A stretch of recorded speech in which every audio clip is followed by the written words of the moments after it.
Chinese warships are shadowing Australia's coast. Is this a chilling warning shot, or the start of something far more calculated? As tensions rise in the Indo-Pacific, is Beijing preparing for open conflict or playing a deeper strategic game?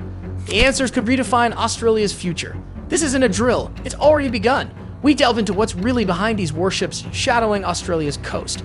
Early this year, a Chinese naval task group made an unprecedented incursion into the Pacific, igniting serious alarm across Australia's defense and diplomatic circles. A Jianghe-class frigate, a Renhe-class cruiser, and a Fuji-class supply vessel slipped through the Coral Sea, maneuvering closer to Australia's eastern coastline than ever before. Their presence wasn't just symbolic, it was strategic. After passing near Cairns and shadowing Sydney's maritime boundary, the group abruptly pivoted south, conducting live-fire drills just 640 kilometers offshore, directly beneath heavily trafficked international flight paths connecting Australia and New Zealand. The drills forced nearly 50 commercial flights to divert, prompting air traffic controllers into rapid response mode and sparking confusion and concern on passengers and aviation authorities alike. Canberra reacted swiftly. The Defense Minister called for full transparency. The Royal Australian Navy intensified its surveillance operations. Diplomats were dispatched, yet Beijing downplayed the operation, insisting the warships were simply exercising their right to navigate and train in international waters. But the message was unmistakable. China's strategic reach is expanding, and Australia now finds itself on the front line of an evolving geopolitical chessboard. What lies behind this maritime show of force, and how should Australia respond? The implications run far deeper than surface-level drills. What really happened? The facts. Let's trace what really happened.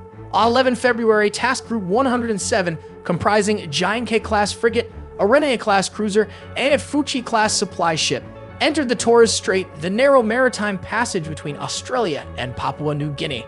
By 13 February, the group had been confirmed northeast of Australia in waters where Chinese naval presence is rare but growing. From 18 to 22 February, the situation escalated. The ships edged into the Tasman Sea, executing live-fire drills without proper international coordination. Civilian airspace was directly impacted. Just 10 minutes before the first live-fire round, a brief warning was issued, far below the usual 24 to 48 hours notice that military exercises typically provide.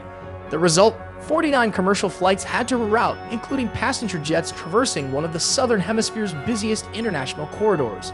Then, on 21 to 22 February, the warships moved closer to New Zealand's maritime zone, conducting a second round of exercises. This again forced aviation authorities to reroute multiple flights, raising questions about airspace sovereignty and regional coordination. By late February into early March, Task Group 107 continued a slow, deliberate loop, passing Tasmania, sailing past Adelaide, then turning north by Perth and Christmas Island, before dissolving near the Sunda Strait on 9 March. While China claims these were routine operations in international waters, the pattern, timing, and lack of transparency tell a different story. The exercises occurred near dense civilian air corridors and vital shipping lanes, with minimal communication and disregard for established protocols. Far from a benign patrol, this voyage tested the region's readiness and exposed the thin line between peacetime maneuver and military provocation. For Australia, it wasn't just a show of force, it was a strategic message written in gunfire, radar pings, and diplomatic silence. Why now, China? The timing of China's naval maneuver is no coincidence. It reflects a calculated move at a moment of geopolitical flux, with the United States' attention divided between Europe, the Middle East, and its own domestic elections. Washington's capacity for sustained Pacific engagement is stretched thin. Beijing sees an opportunity to assert its maritime presence without triggering direct confrontation. At the same time, Australia is deepening its defense partnerships, most notably through the AUKUS Pact with the US and UK, as well as increased cooperation with Japan, India, and Asian states. These evolving alliances signal a shift toward counterbalancing China's influence, but they're still maturing. The recent drills could be Beijing's attempt to test the credibility and cohesion of these coalitions before they solidify. China is also sending a message domestically and regionally. It is no longer confined to its near seas. By extending operations into the Pacific and disrupting civilian aviation, Beijing showcases its growing capability to challenge the rules-based order and project force far from home. This isn't just about military readiness, it's psychological warfare, testing Australia's nerve and the West's thresholds for escalation. The strategic implications are clear. This is a rehearsal for a future where Chinese forces operate globally, not just defensively. It puts Australia and the wider Indo-Pacific on alert. From shipping lanes to airspace protocols, every sphere of regional security is now subject to China's influence campaigns and asymmetric pressure tactics. The game has shifted from regional deterrence to global messaging at sea and in the skies. This wasn't a visit, Australia's response. The sight of Chinese warships skirting Australia's eastern seaboard wasn't random, and it certainly wasn't routine. As one analyst bluntly stated, these aren't boats drifting. They're deliberate, provocative, and calculated. This operation marks a new frontier in China's strategic signaling, one that Australia can no longer afford to treat with diplomatic politeness. Yes, the Chinese task route stayed within international waters, but the issue wasn't legality, it was intention.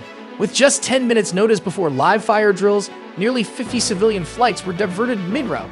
Beijing disrupted commercial airspace, sent a message of reach, and tested how much provocation the Indo-Pacific is willing to tolerate. Defense Minister Richard Marles, speaking at the Shangri-La Dialogue in Singapore, didn't mince words. He affirmed the legality, but condemned the recklessness, calling out China for breaching international norms of notification and endangering civilian lives. In response, Canberra is ramping up, investing in Israeli dual-use missile defense systems like Iron Dome and Arrow, boosting defense spending to 2.4% of GDP by the 2030s, and locking in a landmark $2 billion U.S. investment for Virginia-class submarines. This isn't just about ships, it's about reshaping the Indo-Pacific security architecture. Surveillance will increase, submarines will multiply, diplomacy will harden, while Prime Minister Anthony Albanese remains cautious. Balancing national security with economic ties to China, the public mood is shifting. What next? Why it matters globally? China's recent naval maneuvers are shifting the balance of power across the Indo-Pacific, prompting a stronger military and diplomatic response from Australia, the US, and Japan. Large-scale joint exercises like Talisman Sabre, featuring tens of thousands of troops, showcase growing alliance cohesion and readiness to counter emerging threats.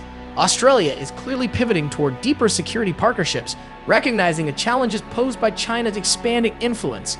Yet, Canberra walks a fine line. It must bolster defense capabilities without severing critical trade ties with China, its largest economic partner. Push too hard, and economic retaliation looms. Hold back, and strategic vulnerability grows. This complex balancing act highlights the intertwining of economic and security interests in today's geopolitics.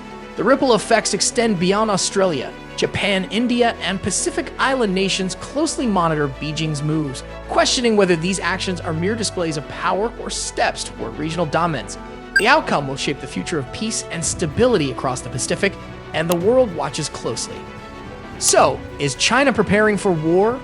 Maybe, but what we're witnessing goes beyond open conflict. It's a calculated, systemic strategy, probing resolve, expanding influence, and rewriting the rules of engagement. Australia stands at a crucial crossroads, militarily and diplomatically. The choices made now will shape the nation's future and the stability of the Indo-Pacific for decades. Stay informed, stay engaged, and understand that this is not just a regional issue. It's a global turning point.